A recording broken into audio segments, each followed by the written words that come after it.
مخلوق کے تعلق سے بہت زیادہ آزاد بیٹھے ہوتے ہیں، اور پھر وہ ایسے لگتا ہے کہ وہ اللہ کے دنیاوی سے ان سے بہت اونچی پرواز کر جاتے ہیں۔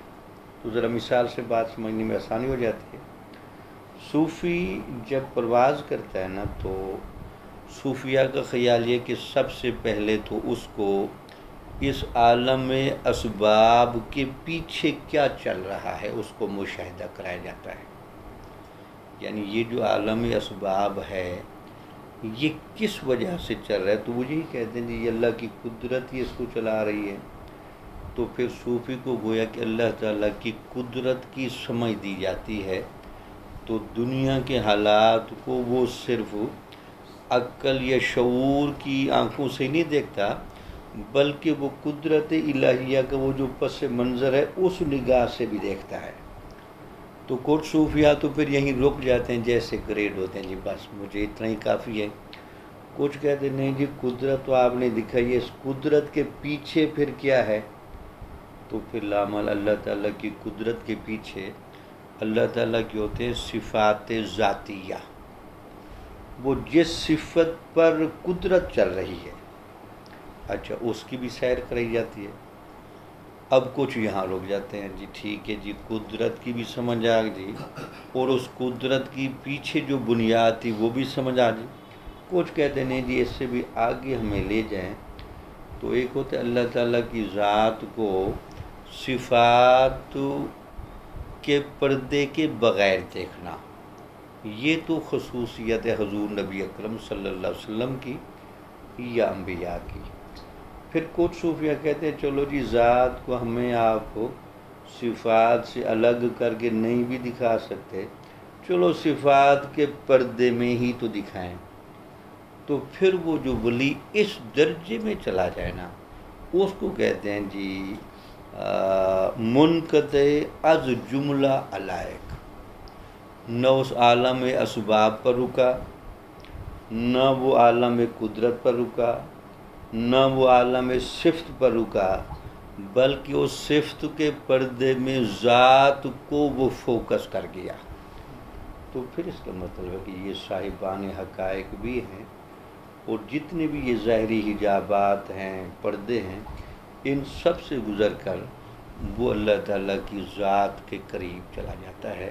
تو یہ آپ کا دو تعارف کرائے، شیخ اہل حقائق منقطع از جملہ علائق۔ نام لکھا ہے آپ کا جی ابو الحسن سری بن المغلس السکتی رحمۃ اللہ علیہ۔ اگلا فرماتے حضرت جنید بغدادی رحمۃ اللہ علیہ کے ماموں تھے۔ تو یہ حضرت جنید بغدادی رحمۃ اللہ علیہ جن کا سلسلہ جنیدیہ بڑا مشہور ہے، اسی سلسلہ جنیدیہ کی چوتھی کڑی کے یہ بزرگ ہیں، داتا علی حجویری جو لاہور میں ہیں، تو یہ چوتھی اس نسل سے آتے ہیں سلسلہ جنیدیہ کی۔ تو حضرت جنید بغدادی رحمۃ اللہ علیہ کے ماموں تھے حضرت سری سکتی۔ آپ تمام علوم کے عالم اور تصوف میں بڑی شان و عظمت کے مالک تھے۔ عالم بھی بہت بڑے تھے اور تصوف میں بھی اللہ نے آپ کو بڑی عظمت دی تھی۔ اب لگتا یہ ہے کہ داتا صاحب کا اس طرح کے جملے کہنے کا ایک مقصد ہے کہ عالم بھی تھے تو پھر صوفی بھی تھے۔ تو کوئی کہہ سکتا ہے کہ عالم اور صوفی میں بنیادی فرق کیا ہوتا ہے؟ عالم ماہر ہوتا ہے نظریات کا، صوفی ماہر ہوتا ہے تقوی اور طہارت کی تاثیر کا۔ یعنی ایک نتیجہ ہے علم اور نظریے کا، دوسرا نتیجہ ہے عمل صالح کا۔ تو بعض لوگ بڑے جامع ہوتے ہیں، وہ علم میں بھی بڑے بادشاہ ہوتے ہیں اور عمل میں بھی بادشاہ ہوتے ہیں، اور شاید داتا صاحب کا اشارہ یہ بھی تھا، یہ صاحبان بصیرت اولیاء ہوتے ہیں۔ بھئی کچھ زمانہ آئے گا تو لوگ تصوف کو یہ سمجھیں گے کہ شاید تصوف کوئی ناکارہ چیز ہے، کوئی دین پر اضافی چیز ہے، اس کا شریعت کے اندر کوئی اعتبار نہیں ہے۔ تو داتا صاحب اس لیے لکھ رہے ہیں کہ وہ عالم بھی بہت بڑے تھے اور تصوف کے اعتبار سے صاحب مقام بھی بہت بڑے تھے۔ اشارہ یہ تھا کہ تصوف کا برتاوا یا تصوف کے ڈسپلن کی طرف کوئی عام لوگ نہیں ہے، اس ڈسپلن میں بڑے بڑے علماء بھی آئے۔ اچھا، اس میں کچھ کا تو تجربہ بڑا عجیب و غریب ہے۔ امام غزالی رحمۃ اللہ علیہ کہتے ہیں کہ میں جب علم کی انتہاؤں پر گیا اور مجھے جب پراپر تسلی نہ ہوئی تو میرے کچھ سوالات تھے، تو وہ میرے سوالوں کے جواب تصوف نے مجھے دیے۔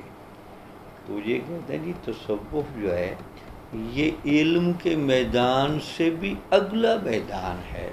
اس کی بنیادی وجہ یہ ہے کہ علم کی اگر آپ پرواز کی اینڈ کریں تو ہم زیادہ سے زیادہ یہ کہتے ہیں کہ علم پڑھنے والا بندہ جب آخری انتہا پر جائے تو ہم اس کو کہتے ہیں مجتہد، یعنی وہ زمانے کے جتنے بھی جدید تقاضے ہوں ان کو شریعت کی روشنی میں حل کر سکتا ہے، تو یہ علم کا اینڈ ہے۔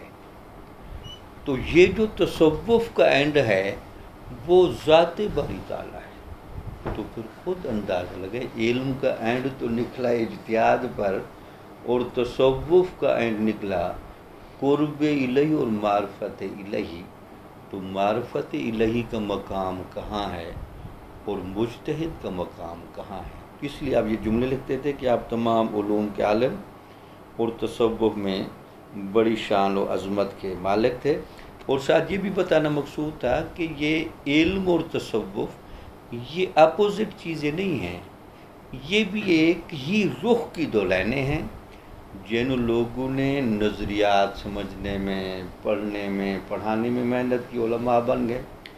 جن لوگوں نے تقویٰ میں، طہارت میں، ذکر میں، ریاضت میں، اس میں محنت کی تو وہ صوفیہ بن گئے۔ تو لہٰذا یہ دو رخ اسلام کے ہیں، ایک نمائندہ علم کا ہے اور دوسرا نمائندہ عمل کا ہے۔ تو ہماری شریعت میں دونوں کا پیغام ہے، علم بھی حاصل کرنا چاہیے اور عمل بھی کرنا چاہیے۔ اب یہاں ایک بات کا کوئی کہہ سکتا ہے جی عمل کی دعوت فقہ بھی دیتی ہے، عمل کی دعوت تصوف بھی دیتے، تو پھر آپ فقہ جب تھی موجود، ہمارے فقہا تھے، انہوں نے نمازوں کا طریقہ بتایا، زکوٰۃ کا، حج کا، تو پھر تصوف تو آ گیا اس میں۔ تو آپ تصوف کو پھر فقہ سے کیسے الگ کریں گے؟ تو یہ صوفیہ کے بقول یہ ہوتا ہے کہ عمل کرنے کے تو دو پیٹرن، ایک ہوتا ہے کہ آپ رخصت کے ساتھ عمل کریں، ایک ہوتا ہے آپ عزیمت کے ساتھ عمل کریں۔ فقیہ آدمی آپ کو عمل کی رخصت کی بھی اجازت دے گا، تصوف والا آپ کو رخصت کی اجازت نہیں دے گا۔ تصوف والا آپ کو مجبور کرے گا جی صرف آپ نے فرائض کی پابندی نہیں، سنتوں کی پابندی نہیں، بلکہ آپ نے نوافل کی بھی اسی طرح پابندی کرنی ہے جس طرح فرائض کی ہے، کیونکہ وہ سمجھتا ہے کہ اگر نوافل کی پابندی بھی آپ سے رہ گئی تو پھر آپ راہ عزیمت کے مسافر نہیں، پھر تو آپ راہ رخصت پر کھڑے جس سے گزارا ہو سکے۔ تو اس لیے یہ ذرا فقہ جو ہے وہ بھی عمل کی دعوت دیتی ہے اور تصوف بھی عمل کی۔ اچھا، ایک اور بات چونکہ ضروری ہے تاکہ کنسپٹ کلیئر ہو، مثلا صوفی کا دعویٰ یہ ہے کہ آپ جب نیک اعمال کریں تو آپ گناہ کبیرہ سارے چھوڑیں۔ اگر نیک عمل کرتے ہوئے کوئی بھی گناہ کبیرہ آپ کے ساتھ چلے گا تو وہ آپ کو ثواب تو عمل دے گا، وہ عمل آپ کو جنت بھی لے جائے گا، لیکن وہ عمل صالح آپ کو قرب الہی تک نہیں لے جائے گا۔ قرب تک عمل صالح وہی لے جائے گا جہاں آپ تمام گناہ کبیرہ چھوڑ جائیں اور اعمال صالحہ کی اتنی کثرت کریں تاکہ وہ عمل صالح آپ کا بازو پکڑ کے آپ کو حضور نبی اکرم صلی اللہ علیہ وسلم کی مجلس میں بھی لے جائے اور آپ کو اللہ کے قریب بھی لے جائے۔ تو لہٰذا فقہ اور تصوف میں کوئی تضاد نہیں، ایک جیسے ہیں، لیکن صرف فرق ہے معیار کا۔ فقہ والا کھڑا ہوتا ہے راہ رخصت پر، تصوف والا کھڑا ہوتا ہے راہ عزیمت پر۔ اس لیے داتا صاحب نے جملہ فرمایا آپ کے لیے، آپ تمام علوم کے عالم اور تصوف میں بڑی شان اور عظمت کے مالک تھے۔ تیسری خوبی دیکھیں، پہل جس نے باطنی مقامات کی ترتیب اور بسط احوال کی ابتدا کی وہ آپ ہی ہیں۔ یعنی جس کو میں سادہ جملے میں کہوں، سب سے پہلا وہ بزرگ جس نے تصوف کا سلیبس تیار کیا، بھئی مقامات کی جو لائن ہے اس طرح چلے گی، احوال کی لائن اس طرح چلے گی۔ تصوف میں تربیت کے مراحل جس بندے نے سب سے پہلے طے کیے تو حضرت سری سکتی رحمۃ اللہ علیہ، یہ آپ کا بڑا امتیاز داتا صاحب نے لکھا ہے۔ حالانکہ آپ سے پہلے بھی بڑے بڑے اولیاء اور صوفیاء گزرے ہیں، وہ اپنے زمانے میں وہ بڑا کام کرتے رہے، لیکن جس طرح کہ ایجوکیشن کا سسٹم، تو انہوں نے گویا کہ تصوف کا سسٹم متعارف کرایا، وہ اس طریقے سے لوگوں کی تربیت کی جائے، اصلاح کی جائے۔ مقامات چونکہ 8 ہیں تو یہ چیزیں مجھے یاد ہے، ذرا میں پڑھ کے سناؤں۔ پہلا ان کی سٹیپ پہ کہتے ہیں توبہ، بندے سے پکی توبہ کریں اگر آپ اس کو تصوف میں لانا چاہتے ہیں۔ اب آپ اور میں میرے کو کچی توبہ والے تو ضرور ہیں، پکی توبہ کے وہ قائل ہوتے ہیں کہ پھر جس میں گناہ کبیرہ آگے چلے نہ، اور گناہ صغیرہ پر وہ بات اس لیے نہیں کر، جو کبیرہ چھوڑ جائے وہ صغیرہ بھی آخر کار چھوڑ ہی جاتا، اس کی توجہ سے ہٹ جاتا۔ اس کے بعد آتا ہے تقوی اور ورع، اگلا ان کا مقام ہے۔ اس کے بعد اگلا ان کا مقام آتا ہے زہد، دنیا کی محبت دل سے مکمل طور پر نکال دینا۔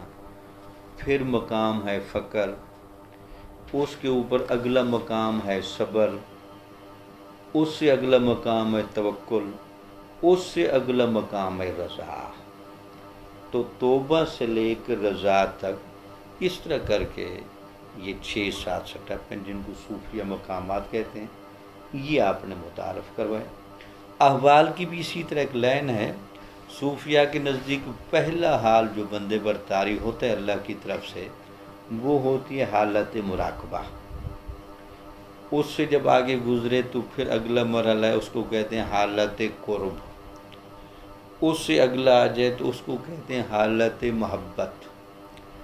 اس سے اگلا ہے تو اس کو کہتے ہیں خوف و رجا، اللہ تعالیٰ سے ڈرنا، اللہ تعالیٰ سے امید رکھنا۔ پھر ذوق و انس، پھر شوق و اطمینان، پھر اس کے آگے آتا ہے طمانینت، اس کے اوپر آتا ہے مشاہدہ، اس کے اوپر آتا ہے یقین۔ یہ لائن ہے احوال کی۔ تو یہ سلیبس ہے تصوف کا۔ تو صوفیہ جب دیکھتے ہیں کہ اس کا مقام توبہ مکمل ہوا، وہ کہتے ہیں اب آپ متقی بن سکتے ہیں۔ ذرا ہمارے علم میں اور تصوف میں ذرا اصطلاحیں تو ایک جیسی ہیں، لیکن معیار کا فرق ہوتا ہے۔ ہمارے ہاں اور ہو سکتا ہے علمی دبستان میں ہم میں سے کچھ لوگوں کو ہم کہہ دیں یہ متقی ہیں، لیکن تصوف کے اعتبار سے متقی بندہ وہی ہوگا جو گناہ کبیرہ بالکل چھوڑ گیا ہو۔ اگر کوئی ایک آدھ چل رہا ہے تو وہ متقی نہیں ہوگا۔ تو وہ ان کے ہاں ذرا تشریح مختلف ہے۔ بہرحال داتا صاحب نے لکھا جی پہل جس نے باطنی مقامات کی ترتیب اور بسط احوال کی ابتدا کی وہ آپ ہی ہیں۔ عراق کے بیشتر مشائخ نے آپ کے ہاتھ پر توبہ کی۔ اب آپ کا فیض کتنا تھا تو آپ حیران ہوں گے کہ عراق کے علاقے میں چونکہ حضرت نے زیادہ زندگی گزاری، تو وہاں کے جتنے بزرگان دین تھے اکثر نے آپ کے ہاتھ پر توبہ کی۔ تو عراق کا آپ کو پتہ ہے کہ بہت بڑا سنگم رہا اولیاء کا، صالحین کا۔ امام ابو حنیفہ بھی اسی علاقے کے رہنے والے، داؤد یہاں کے رہنے والے، عبداللہ بن مبارک یہاں کے رہنے والے۔ تو بڑے بڑے اولیاء کے زمانے میں بھی آپ کا اپنا رنگ تھا۔ لکھا ہے جی آپ نے حبیب رئی رحمۃ اللہ علیہ کی زیارت کی اور ان کی صحبت کا فیض اٹھایا، مگر مرید حضرت معروف کرخی رحمۃ اللہ علیہ کے ہوئے۔ تو کہتے ہیں جی ایک بزرگ تھے حبیب رئی رحمۃ اللہ علیہ، آگے ایک واقعہ بھی آئے گا، ان کی آپ نے زیارت کی اور ان کی صحبت کا فیض اٹھایا۔ حبیب رئی رحمۃ اللہ علیہ کا تذکرہ گزر گیا، داتا صاحب نے ان کی کافی کرامتیں لکھی، وہ بھی کوئی محیر العقول قسم کے اولیاء میں سے تھے۔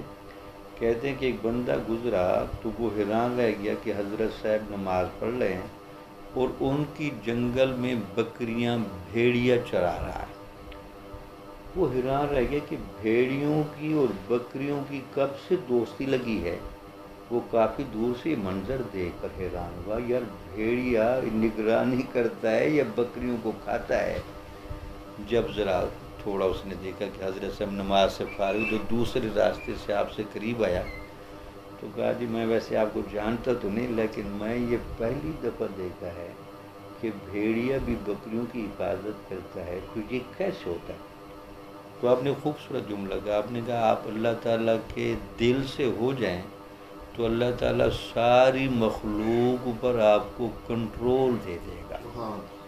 یہ قرآن کا جو جملہ تھا نا انسان کے، وہ سخر لکم ما فی السماوات و ما فی الارض، اللہ تعالیٰ نے انسان کے لیے زمین و آسمان کی ہر چیز مسخر کر دی ہے۔ یہ جو آج کا سائنسدان تسخیر مادی کے تو مظاہر دکھانے میں کامیاب ہو گیا، لیکن یہ ہمارے صوفیہ تسخیر روحانی جو کرامت کی صورت میں ہوتی ہے وہ بھی دکھاتے ہیں۔ وہ کہتے ہیں کہ دنیا کی ہر چیز ہماری غلام ہے۔ تو وہ کہتے ہیں میں تو جب سے اللہ کا خلوص سے ہوا ہوں تو یہ ساری مخلوق میری تابع ہے۔ تو میں نے دیکھا اور کچھ نظر نہیں ہے تو نماز پڑھنے میں نے بھیڑیوں کو کہا کہ ذرا ان کی حفاظت کریں، میں اللہ تعالیٰ کی عبادت کر لوں۔ اب چونکہ وہ طالب صادق تھا، وہ ملتا رہا۔ آپ نے پوچھا کچھ کھانا پینا بھی؟ اس نے کہا جی لا والا بزرگوں کی صحبت میں بندہ بیٹھے اور کھائے پیے نہ۔ تو آپ نے پیالہ اٹھایا اور ایک پہاڑ کی غار تھی اس کے نیچے رکھا۔ وہ حیران رہ گیا، فوراً وہاں دو چشمے نکلے، شہد کا بھی اور دودھ کا بھی۔ اس نے کہا قبلہ یہ کہاں سے، یہ تو کچھ بھی نہیں تھا، تو آپ نے صرف پیالہ رکھا۔ انہوں نے کہا یہ نتیجہ ہے اتباع نبوی کا۔ اتباع نبوی کا مطلب یہ ہوتا ہے کہ حضور نبی اکرم صلی اللہ علیہ وسلم کے حکم کو ویسے ماننا جیسے ماننے کا حق بنتا ہے۔ ہم مانتے تو ضرور ہیں، لیکن ماننے کی حق کی جگہ پر ہمیشہ سوال یا نشان رہتا ہے کہ مانا تو گیا ہے، لیکن ماننا اس طرح نہیں گیا جس طرح ماننے کا حق بنتا ہے۔ تو جو اتباع نبوی کرے تو اس کو یہ چیزیں مل جاتی ہیں۔ تو اس نے یہ باتیں داتا صاحب نے لکھی۔ یہ مرشد تھے حضرت سری سکتی رحمۃ اللہ علیہ کے، تو ان کی صحبت میں بیٹھتے تھے۔ تو جس بندے کو اس طرح کا مرشد مل جائے اور اس سے روز یہ چیزیں دیکھے تو اس کو معرفت کا طالب ہونے میں یا حقیقت کا طالب ہونے میں تو کیا دیر لگتی ہے؟ وہ تو چونکہ اس نے شاہکاری ایسا دیکھا ہے تو اس راہ پر آپ چل پڑے۔ کہتے ہیں آپ نے حبیب رئی رحمۃ اللہ علیہ کی زیارت کی اور ان کی صحبت کا فیض اٹھایا، مگر مرید حضرت معروف کرخی رحمۃ اللہ علیہ کے ہوئے۔ اور یہ حضرت معروف کرخی رحمۃ اللہ علیہ کون تھے؟ یہ حضرت داؤد طئی رحمۃ اللہ علیہ کے اور امام علی رضا رحمۃ اللہ علیہ کے فیض یافتہ تھے۔ اہل بیت کا فیض ان کو بڑا تھا، بلکہ داتا صاحب نے معروف کرخی رحمۃ اللہ علیہ کے بارے میں جملے لکھے، آپ حیران ہوں گے۔ اب بھی وہ کہتے ہیں کہ عرش کے نیچے حضرت معروف کرخی رحمۃ اللہ علیہ کی روح سجدہ ریز ہے۔ اندازہ لگے جس بزرگ کا روحانی مقام یہ ہو کہ ان کا جسم تو بغداد کی حدود میں ہے، لیکن ان کی روح اب بھی بارگاہ الہی میں سجدہ ریز ہے اور عرش سے لٹکی ہوئی ہے۔ تو ان کی کیفیت یہ تھی۔ حضرت معروف کرخی رحمۃ اللہ علیہ کے مرید تھے۔ پھر لکھتے ہیں کہ آپ کی بغداد کے ایک بازار میں کباڑ کی دکان تھی۔ یہ سختی کا لفظی معنی کباڑیا ہوتا ہے، تو اندازہ لگیں یہ جو کباڑیا ہوتے ہیں اب یہ پیشہ کرتے تھے۔ اب وہ واقعہ کیا ہوا کہ آپ وہاں سے کیسے نکلے اور اس راہ پر کیسے چلے؟ تو پہلے تو لکھتے ہیں کہ آپ کے بغداد کے ایک بازار میں کباڑ کی دکان تھی۔ آگ لگنے سے یہ بازار جل گیا تو لوگوں نے کہا آپ کی دکان بھی جل گئی۔ فرمایا اچھا ہوا میں اس کے فکر سے آزاد ہو گیا۔ بعد میں دیکھا گیا تو آپ کی دکان بچ گئی تھی، حالانکہ اس کے چاروں طرف دکانیں جل کر تباہ ہو گئی تھیں۔ آپ نے یہ صورتحال دیکھی تو سب کچھ راہ خدا میں لٹا کر تصوف کی راہ اختیار کی۔ تو بہرحال اللہ تعالیٰ کے ایک نظام قدرت بھی ہوتا ہے۔ تو لوگوں نے بتایا جی آپ کی دکان بھی باقی دکانوں کی طرح جل گئی ہیں، تو ذرا مزاجن کلندر ٹائپ بھی لگ رہے، تو خوش ہوئے چلو یار اس فکر سے تو جان چھوٹی نا، جو روز دکان پر جا کر بیٹھنا پڑتا ہے، فکر کرنی پڑتی ہے۔ تو لیکن لوگوں نے کہا جناب دکان جلی نہیں، دکان بچ گئی ہے۔ تو حیران ہوئے اس بات پر، یار میں عام سا بندہ ہوں، باقی چاروں طرف کی دکانیں اگر جل گئی ہیں اور میری دکان بچ گئی ہے، تو اس کا مطلب یہ ہے کہ اللہ تعالیٰ کی نگاہ انتخاب میں کوئی حیثیت رکھتا ہوں۔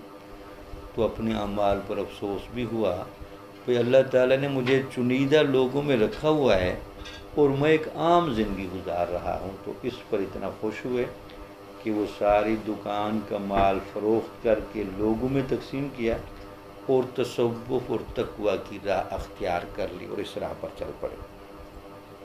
ایک تو داتا صاحب نے لکھا ہے جی یہ ایک واقعہ ہوا جو آپ کی زندگی میں تبدیلی کا باعث بنا۔ دوسرا واقعہ دیکھیں، لوگوں نے آپ سے ابتدائی حالت کے بارے میں پوچھا، یعنی لوگوں نے پوچھا جی آپ تصوف کی طرف کیسے آئے؟ آپ تو بڑے بڑے علماء کی صحبت بھی مل رہے، پڑھتے پڑھاتے رہے، تو آپ کو اچانک کیا ہوا کہ تصوف کی راہ آپ نے لی؟ ابتدائی حالت کے بارے میں پوچھا تو فرمایا کہ ایک دفعہ حبیب رئی رحمۃ اللہ علیہ میری دکان کے سامنے سے گزرے، میں نے انہیں روٹی کا ایک ٹکڑا دیا کہ یہ درویشوں کو کھلائیے گا۔ اس پر انہوں نے فرمایا کہ اللہ تعالیٰ تمہیں جزائے خیر عطا فرمائے۔ جب سے میرے کانوں میں یہ آواز آئی، دنیا کی محبت میرے دل سے رخصت ہو گئی۔ اب دیکھیں ایک ولی نے صرف اتنا کہا ہے کہ اللہ تعالیٰ اس روٹی کا ٹکڑا دینے پر آپ کو جزائے خیر عطا فرمائے، تو اس جملے نے کوئی کرانٹ کا کردار ادا کیا کہ آپ کی دل کی دنیا ہی بدل کے رکھ دی۔ تو بہرحال یہاں ایک میں واقعے کو ساتھ ملاؤں بھی سے، تو حبیب رئی گزرے تو آپ نے ایک روٹی کا ٹکڑا دیا، تو دیکھا جی خود فقیر آدمی ہیں، شاید اور بھی آپ کے ساتھ لوگ ہوں گے، تو یہ کہا جی یہ جو آپ کے ساتھ لوگ ہیں تو ان میں ذرا تقسیم کر دیں۔ تو انہوں نے روحانی نگاہ سے جب دیکھا، انہوں نے کہا یار جوہر تو قابل ہے لیکن یہ بندہ بیٹھا ہوا دکان پر ہے۔ تو انہوں نے یہ کہا کہ اللہ تعالیٰ تمہیں جزائے خیر عطا فرمائے۔ یہ جملہ اس لیے میں رو کے کہہ رہا ہوں، یہاں ایک روایت میں نے سنی ہوئی ہے ڈاکٹر طارق عباس درانی رحمۃ اللہ علیہ کے خاندان کی، ان کے دادا جی کی، کہ وہ بھی جب کسی کے سوال پر کہہ دیتے کہ اللہ تعالیٰ خیر کرسی، تو وہ ان کا یہ جملہ کہنا اس بندے کی حاجت کی تکمیل کا سبب بن جاتا تھا۔ تو دیکھیں انہوں نے بھی یہی کہا کہ اللہ تعالیٰ آپ کو خیر عطا فرمائے۔ حبیب رئی نے سری سکتی رحمۃ اللہ علیہ کو کہا، تو بس وہ جملہ کیا کہنا تھا، وہ کہتے جی میرے دل کے اندر سے دنیا کی محبت اٹھ گئی اور اللہ کی محبت پیدا ہو۔ اب کوئی کہہ سکتے یار یہ کیوں ہوتا ہے ایسا؟ اب علامہ چیزوں کے علمی باتیں بھی ساتھ جوڑنی پڑتی ہیں تاکہ اس کا کوئی جواز نظر ہے۔ وجہ یہ ہوتی ہے کہ اللہ تعالیٰ نے انسان کو اشرف المخلوقات بنایا ہے، اور یہ قرآن کے اندر یہ آیتوں کے لفظ اس طرح کے ہیں کہ جب فرشتوں نے ظاہری جسم کو دیکھا تو اس وقت وہ ذرا پریشان تھے کہ یار یہ آگ مٹی اور پانی ہوا سے متضاد چیزوں سے بنایا جانے والا جسم یہ تو فتنہ اور فساد کرے گا۔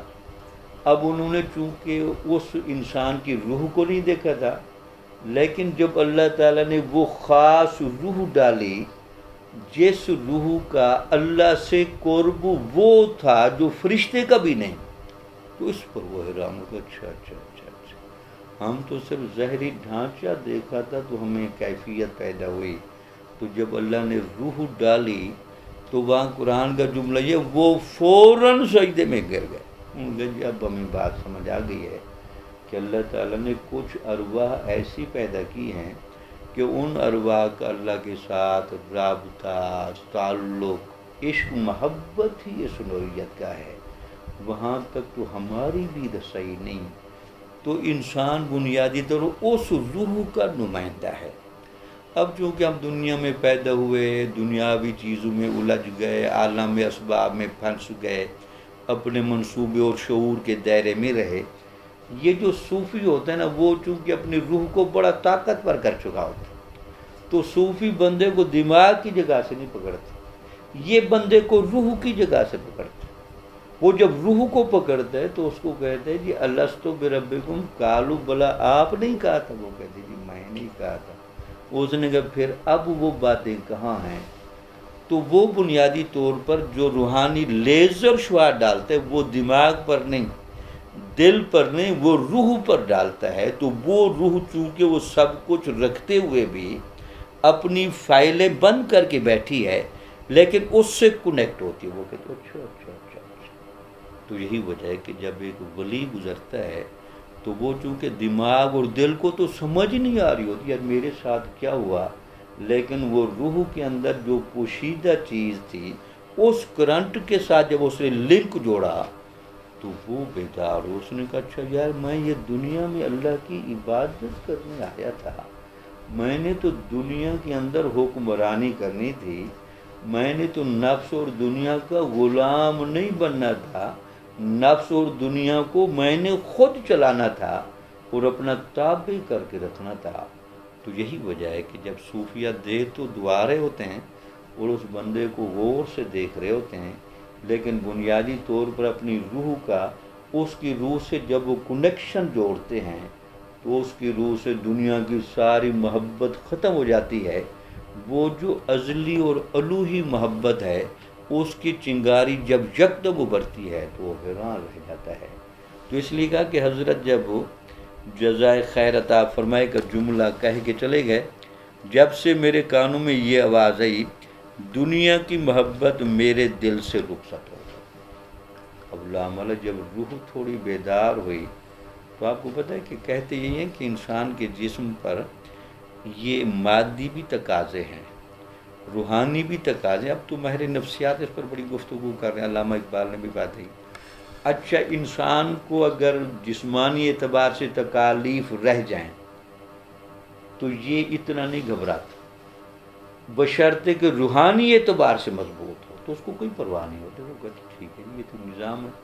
لیکن اگر بندے کی روحانیت بجھ جائے، آپ جسمانی اعتبار سے اس کو جتنا بھی طاقتور کر لیں، یہ تو آج کل سارے لوگ حیران ہیں کہ یہ امیروں کو یہ بیماریاں کیوں ہیں، جن کو کھانے کی فکر نہیں، مکان کی فکر نہیں، کار کی فکر نہیں، روزگار کی نہیں، لیکن سب سے زیادہ مریض وہی ہے۔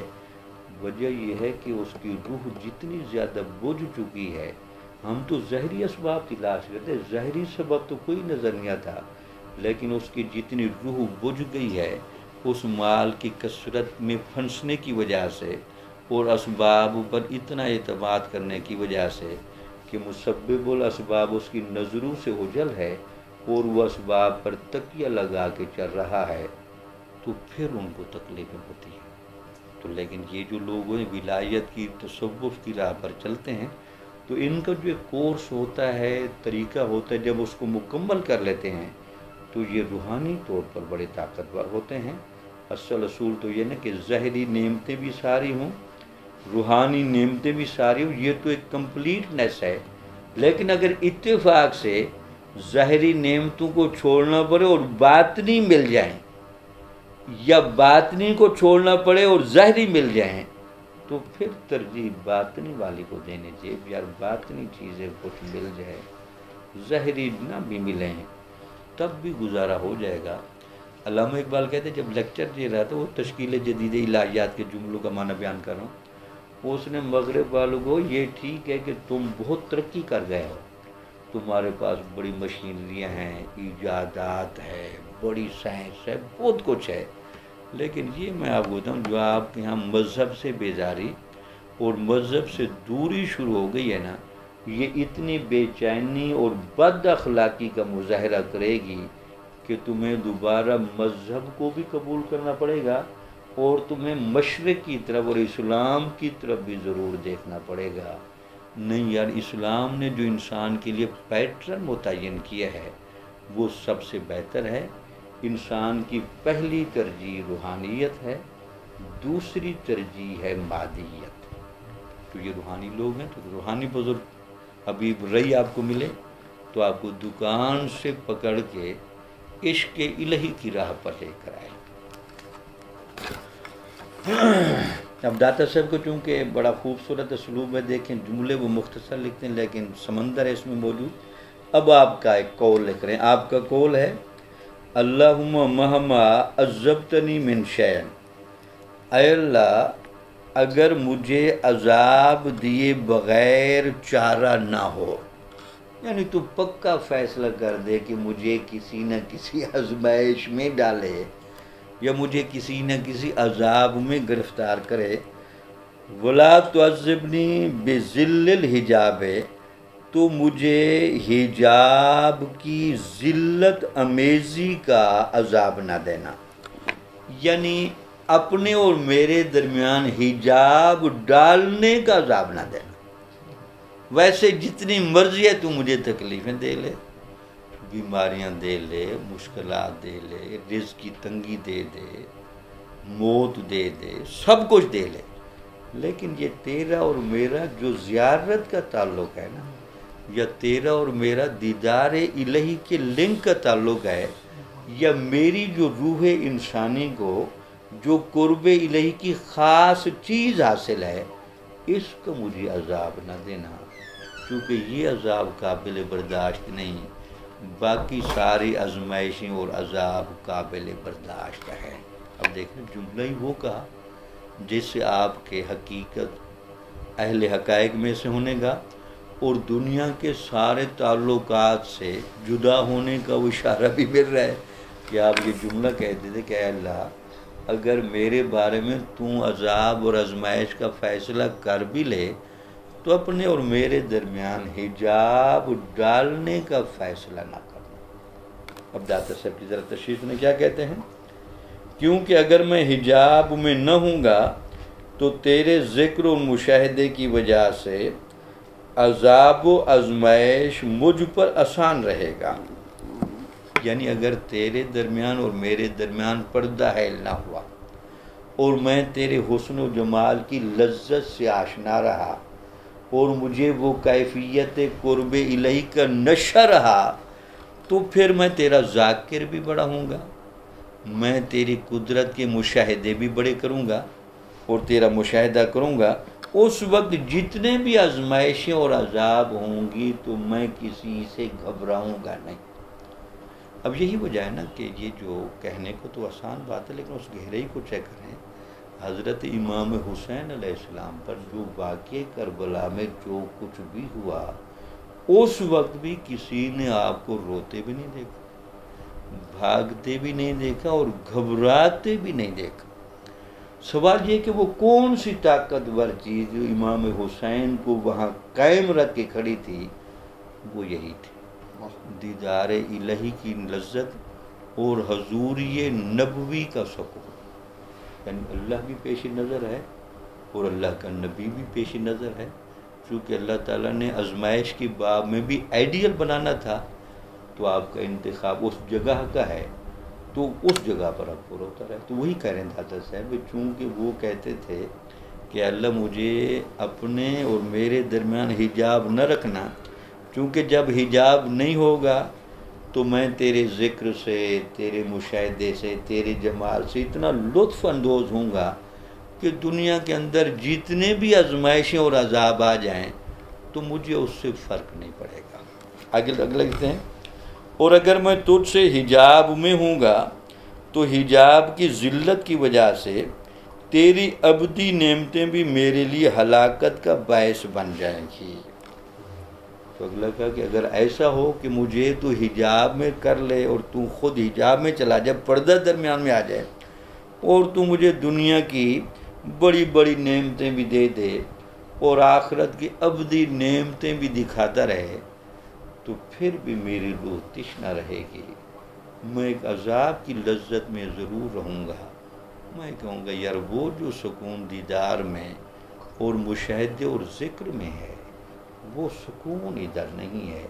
تو اس لیے آپ کہتے تھے کہ نعمتیں مجھ سے دور کر لے، اگر فیصلہ کرے تو یہ اپنا دیدار مجھ سے دور نہ کرنا، کیونکہ دیدار رہے گا تو پریشانی آسان ہوگی، اگر دیدار نہیں ہوگا جتنی بھی نعمتیں مل جائیں تو ان نعمتوں کا میرے نزدیک کوئی فائدہ نہیں۔ پھر لکھتے ہیں جی، جو مصیبت مشاہدے کے دوران پیش ہے وہ مصیبت نہیں، اور جو نعمت حجاب کی حالت میں ہو وہ مصیبت ہے۔ تو آپ کہتے ہیں کہ جن کو مشاہدہ الہی کی کیفیت حاصل ہو تو وہاں جتنی بھی آزمائشیں آ جائیں وہ کچھ بھی پتہ نہیں چلتا، لیکن جن کو یہ مشاہدہ الہی کی نعمتیں حاصل نہیں اور ان کو بھی شک دنیاوی ساری نعمتیں بھی حاصل ہوں، تب بھی وہ بندہ مایوس بیٹھا ہوتا ہے۔ مایوس اس لیے بیٹھا ہوتا ہے کہ اس کی روح کی غذا تو اس کو مل نہیں رہی، جسم کی ساری غذائیں موجود ہیں لیکن روح کی اصل غذا تو دیدار الہی ہے، وہ اس کو مل نہیں رہی۔ تو روح چونکہ انسانی وجود میں سب سے طاقتور چیز ہے، اس کو خوراک برابر ملے گی، جب وہ مطمئن ہوگی تو باقی چیزوں کو روک لیتی ہے، چونکہ وہ ہیڈ ہے۔ لیکن اگر وہ ہیڈ ہی مطمئن نہ ہو، باقی آپ جتنا بھی مطمئن کر لیں تو وہ بے چینی بہرحال ضرور رہے گی۔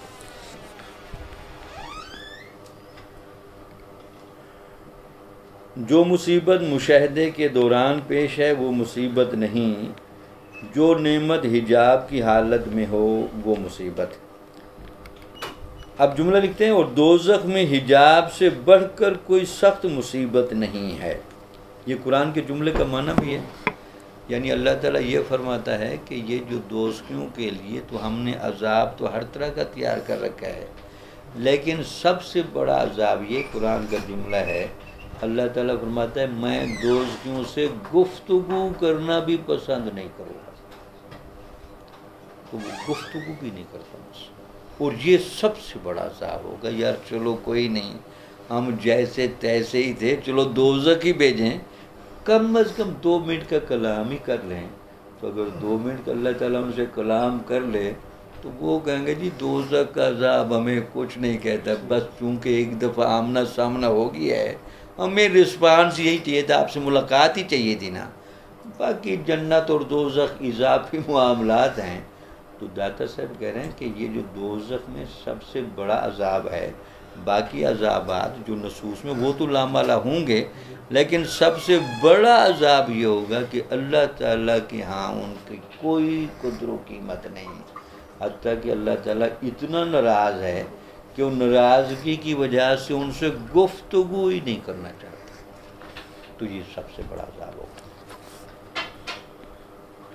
اگر دوزخ میں اہل دوزخ کو دیدار نصیب ہو جائے تو گناہ گار مسلمان جنت کو کبھی یاد بھی نہ کریں۔ یعنی اللہ کے دیدار کی لذت اتنی ہے، اگر یہ چیز دوستوں کو مل جائے تو وہ کہتے جی ہم یہاں ٹھیک ہیں، ہمیں نہیں فرق پڑتا آپ آگ پہ رکھیں یا باغات پہ رکھیں، لیکن اصل تو بات پھرتی ہے نا دیدار الہی کی لذت کے گرد۔ تو اگر وہاں اللہ تعالیٰ دے دے دیدار تو وہ کہیں گے جی ہم نے جنت میں کیا لینے جانا، ہمیں بے شک آگ پہ رکھیں لیکن کبھی کبھی آ کر ہمارے ساتھ گفتگو آمنا سامنا کر کے جائیں۔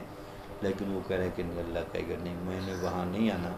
تو یہ دوستوں کو سب سے بڑا عذاب یہی ہوگا، اور جنت بھی آپ لکھتے ہیں بے معنی رہ جاتی اگر جنتیوں کو دیدار الہی نہ ہوتا۔ تو وہ کہتے جنت کی یہ نعمتیں، یہ سیب کھا لیں، کیلے کھا لیں، شہد لے لیں، دودھ لے لیں، حوریں لے لیں، محلات لے لیں، تو مسلمان اکثر تو یہاں چیزیں ساری دیکھ کے گئے نا، وہ تو کہیں گے یہ تو دنیا میں چیزیں ہم دیکھ ہیں ٹھیک ہے، یہاں وہ قدر و معیار کے اعتبار سے اتنی اعلیٰ ہیں، لیکن بہرحال یہ تو کوئی بات نہ ہوئی۔ تو پھر اللہ تعالیٰ جب یہ کہے گا کہ نہیں، جنت میں نے بلایا تمہیں اس لیے نہیں کہ یہ چیزیں دوں گا، یہ تو تمہارا ابتدائی پروٹوکول تھا۔ اصل تو پروٹوکول یہ ہے کہ میری تمہارے ساتھ گفتگو ہوگی، آمنا سامنا ہوگا۔ حضور نبی اکرم صلی اللہ علیہ وسلم نے فرمایا، جب صحابہ نے پوچھا کہ ہم قیامت جنت میں اللہ تعالیٰ کو دیکھیں گے، کیسے دیکھیں گے؟ وہ تو بے حد ہے، ہم حد میں ہیں، تو ہماری وہ آنکھیں کیسی ہوں گی کہ اللہ کا دیدار دنیا میں تو ہو نہیں سکا۔ تو حضور نبی اکرم صلی اللہ علیہ وسلم نے سمجھاتے ہوئے فرمایا کہ جب 14ویں کا چاند چمکے تو اس میں کچھ بھی تمہیں نظر نہیں آتا، اس میں شک ہوتا ہے کہ 14ویں کا چاند نہیں۔ صاحب نے کہا جی وہ تو اتنا ظاہر و باہر ہوتا ہے، سب کچھ کلیئر ہوتا ہے۔ تو حضور نے فرمایا کہ اس طرح اللہ تعالیٰ جنتیوں کو وہاں نظر آئے گا، یعنی بالکل کلیئرٹی ہوگی کہ واقعی یہ اللہ تعالیٰ ہے۔ تو اللہ تعالیٰ کی زیارت کر لیں، تو یہی زیارت بنیادی طور پر مقصود ہے۔ تو جنت کی قیمت کوئی اس وجہ سے نہیں، جنت کی قیمت دیدار الہی کی وجہ سے ہے۔ اگر اللہ تعالیٰ یہ دیدار دوستوں کے لیے رکھ دیتا تو پھر وہ جنتی کہتے جی فرق تو اب کوئی نہ رہا، صرف یہ ہے کہ کسی کو آپ نے سٹیج پر بچھا دیا اور کسی نے آپ نے کانٹوں پر بچھا دیا، تو کانٹوں پر بیٹھنا یا سٹیج پر بیٹھنے سے کیا فرق پڑتا ہے؟ اصل تو چیز ہے دیدار الہی۔ اگر دوزخ میں اہل دوزخ کو دیدار نصیب ہو جائے تو گناہ گار مسلمان جنت کو کبھی یاد بھی نہ کریں۔ اس کی وجہ یہ ہے کہ دیدار الہی سے وہ خوشی اور مستی حاصل ہوتی ہے کہ تن کو عذاب اور جسم کو مصیبت کا احساس تک بھی نہیں ہوتا۔ اب ذرا داتا صاحب چونکہ صاحب مشاہدہ ہیں تو یہاں ذرا باتوں کو میں جوڑ دوں، یعنی یہ تو قرآن گواہی دیتا ہے کہ کچھ عورتوں نے جب حضرت یوسف علیہ السلام کو حسن دیکھا تو اس حسن کی وجہ سے انہوں نے باقاعدہ اپنے ہاتھوں پر چھریاں چلائیں فروٹ کاٹتے ہوئے، تو ان کی چھریاں چلیں، انگلیاں کٹیں، خون بہا، ان کو احساس نہیں ہوا۔ یہ تو تھا ایک نبی کے حسن کی اتنی کیفیت۔ اور پھر حضرت عائشہ صدیقہ رضی اللہ تعالیٰ عنہ فرماتی یہ تو حضرت یوسف علیہ السلام تھے، اگر لوگ حضور نبی اکرم صلی اللہ علیہ وسلم کو دیکھ لیتے تو ان کی کیفیت کیا ہو جاتی۔ وہ تو چونکہ ہم نے دیکھا ہے نا، ٹھیک ہے یوسف علیہ السلام کے حسن کا اپنا کمال ہے، لیکن حضور نبی اکرم صلی اللہ علیہ وسلم کے حسن کو اگر دیکھ لیتے تو دنیا اور معافی سب بھول جاتی اور ایسا حسن میں لذت ہے۔ اب اس پر آپ فرماتے کہ جنہوں نے اللہ کے حسن و جمال اور دیدار اور اس کو دیکھ لیا، ان پر تو مستی ہی اتنی طاری ہو جائے گی کہ وہ جنت اور دوزخ میں فرق ہی نہیں کر سکیں گے۔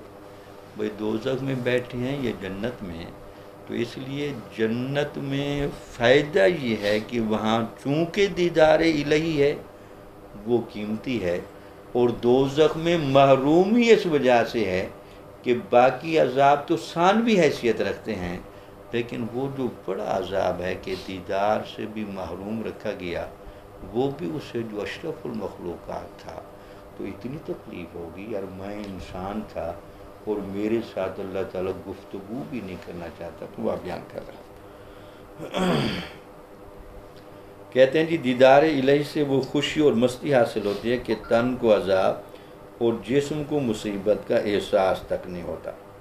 اسی طرح بہشت میں دیدار یار سے بڑھ کر کوئی نعمت نہیں۔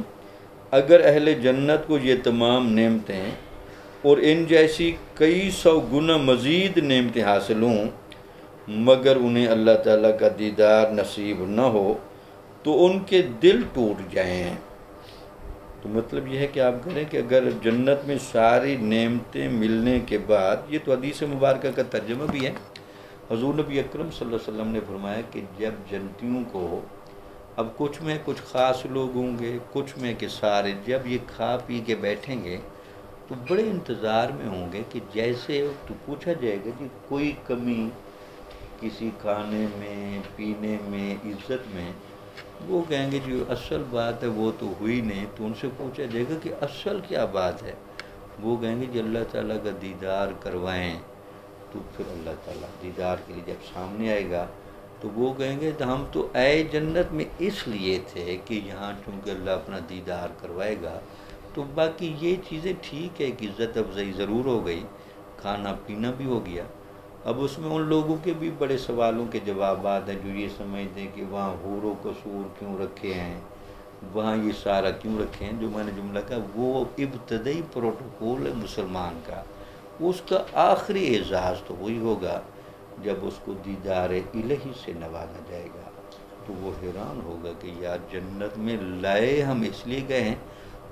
بندہ چلا تھا الستو بربکم قالوا بلا کی جگہ سے، ذرا چیک کریں، جہاں سے چیز چلتی ہے وہیں لوٹتی ہے، تو چلا چونکہ وہیں سے تھا تو دیدار الہی کی لذت سے اس جگہ پر پہنچا دے لیں۔ آپ چلے یہیں سے تھے تو آپ کی منزل بھی یہی ہے۔ اس وقت بھی اللہ تعالیٰ جب ارواح سے یہ الستو بربکم قالوا بلا کا معاہدہ کر رہا تھا، اس وقت بھی اللہ تعالیٰ ان کے سامنے تھا، اس وقت بھی ارواح نے اللہ تعالیٰ کو دیکھا ہوا تھا۔ اب یہ جب جنت میں جانے کے بعد دیکھیں گے وہ کہیں گے واقعی یار جہاں سے چلے تھے ہمیں اسی مقام و مرتبے پر لائے۔ تو اس سے اندازہ لگا سے حضرت سری سکتی رحمۃ اللہ علیہ حقائق کی کتنی گہری گفتگو کرتے تھے، تو داتا صاحب اس کی تشریح فرما رہے ہیں۔ سنت خدا بندی یہی ہے کہ وہ اپنے دوستوں کو کے دلوں کو ہر حالت میں اپنے جمال کے مشاہدے میں رکھتا ہے تاکہ وہ شراب دیدار کی مستی میں مجاہدات و عبادات اور دیگر آزمائشوں سے بخوشی گزر جائیں۔ اب ذرا داتا صاحب نے ایک اصول بھی تصوف کا بیان کیا اور کچھ صوفیہ کا اس پر عمل بھی ہے۔ تو یعنی اللہ تعالیٰ کا طریقہ یہی ہے کہ جو اس کی راہ پر صحیح معنی میں چلنے پر آ جائے تو پھر اللہ تعالیٰ اس کو اپنے ایک جمال کی جھلک دکھا دیتا ہے۔ تو اس جمال کی جھلک جب دکھا دیتا ہے پھر جو بھی پابندیاں لگاتا جائے وہ اس پابندی کو برداشت کرتا ہے، چونکہ اس کو علم ہوتا ہے کہ ان عبادات اور ریاضات کا مقصد صرف بندے کو جنت لے جانا نہیں، ان عبادات اور ریاضات کا اصل مقصد ہی جسم و روح کے اندر وہ گہرا توازن پیدا کرنا ہے تاکہ یہ بندہ دیدار الہی کی لذت سے صحیح آشنا ہو۔ چونکہ جسم بھی جب پاکیزہ ہوگا عبادات اور ریاضات کے زور پر، باطن پاکیزہ ہوگا ذکر و اذکار کے زور پر اور صوفیہ کی توجہات کے زور پر، تو وہاں سب کچھ دیکھ رہا ہوگا، تو گویا کہ وہ دیدار آنکھیں بھی کریں گی، دماغ کو بھی ہوگا، دل کو بھی ہوگا، روح کو بھی ہوگا اور جسم کے انگ انگ کو ہوگا، تو وہ زیادہ لذت آئے گی۔ اگر وہاں فاصلہ کر دیا جائے جی آپ صرف دماغ سے دیکھ لیں، آنکھوں سے نہ دیکھیں، دل و روح سے نہ دیکھیں، تو بندہ کہتا ہے یار دیدار تو ہوا لیکن ادھورا ہوا۔ تو یہ داتا صاحب کہہ رہے ہیں یہ جو مجاہدات ہیں، عبادات ہیں، ریاضات، یہ دین کے اندر ویسے نہیں، یہ اس لیے ہیں تاکہ جسم کو بھی روح کے رنگ کے قریب رکھا جا سکے، کیونکہ جسم مادی، اب اس مادی کو روح کے مزاج کے قریب تر رکھنے کا نام ہے شریعت۔ شریعت اس لیے رکھی گئی تاکہ جسم کو بھی ظاہری طور پر پاک کریں، روح کو ذکر سے پاک کریں۔ یہ چیزیں جتنی زیادہ متوازن ہوں گی اتنا دیدار میں کمال ہوگا۔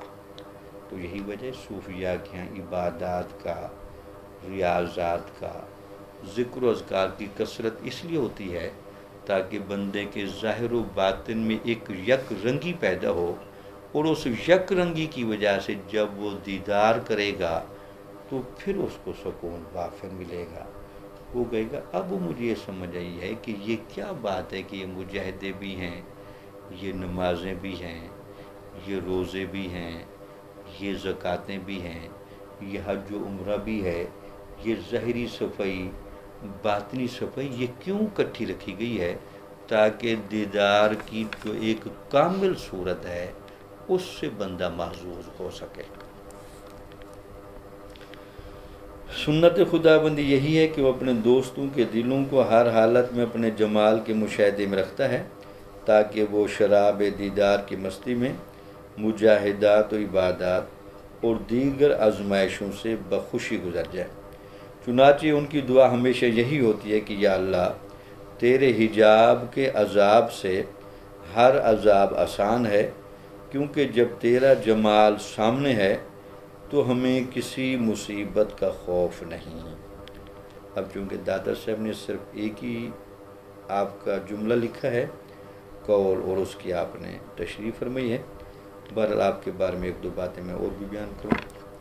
چونکہ بڑے صاحب حقائق تھے اور صاحب حقیقت تھے، تو لوگوں نے ان کو روتے بڑا دیکھا، روتے بڑی کثرت سے تھے۔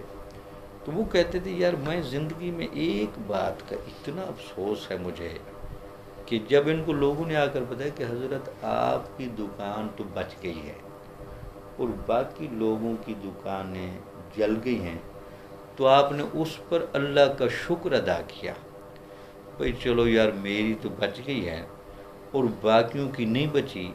وہ کہتے بعد میں جب میں نے غور و فکر کیا یار دوسرے مسلمانوں کی تکلیف کا مجھے احساس بعد میں ہوا ہے اور اپنے نعمت ملنے کا احساس مجھے پہلے ہوا ہے، یہ تو تصوف کی راہ میں جائز نہیں۔